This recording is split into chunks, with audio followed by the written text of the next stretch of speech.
I severed myself from the anesthetic haze, that mirage of safety where dissociation reigned, a kingdom of frost where nothing could touch me, where I masqueraded as whole while grief howled just beneath the surface.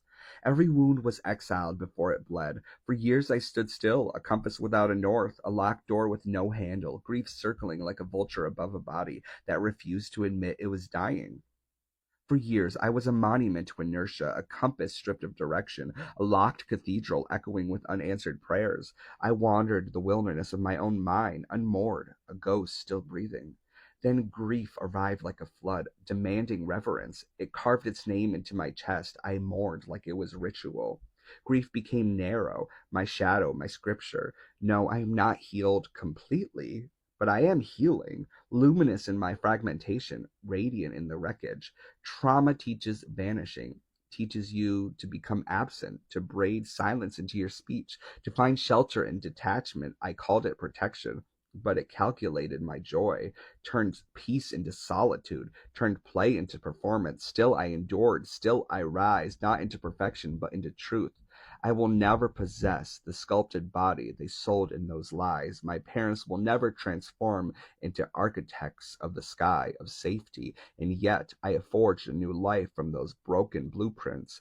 What I have now is quiet abundance, earned, fought for, savored. It didn't come easy, and I'm quite tired actually. I once counted years stolen, now I count breaths reclaimed, each one a revolution, each one a rebellion against what tried to erase me. Sirens still rattle my bones, echoes of the night I was taken, a child displaced, a soul detained. But I am the terror now. I ushered it out with grace. Healing is not gentle, it is an unraveling, a disassembly of armor stitched to the skin. It is falling to your knees in the altar of your own ruin, accepting the things you cannot control, even though I wanted to. Oh, I wanted to.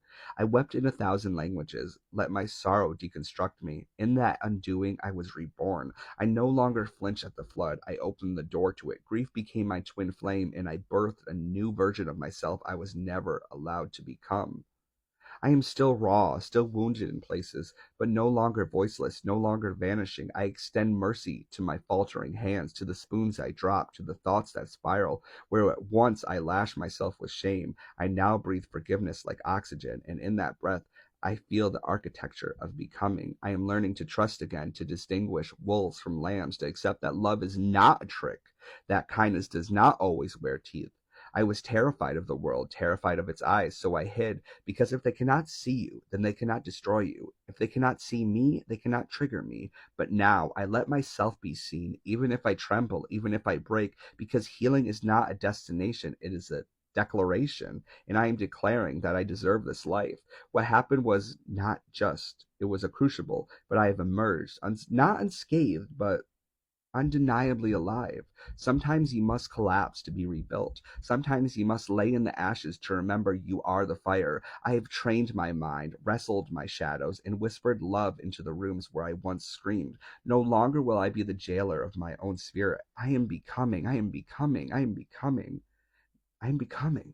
Not the version others demanded, but the truth I was born to embody. And that itself is sacred. That is enough. I am finally becoming what I need to be.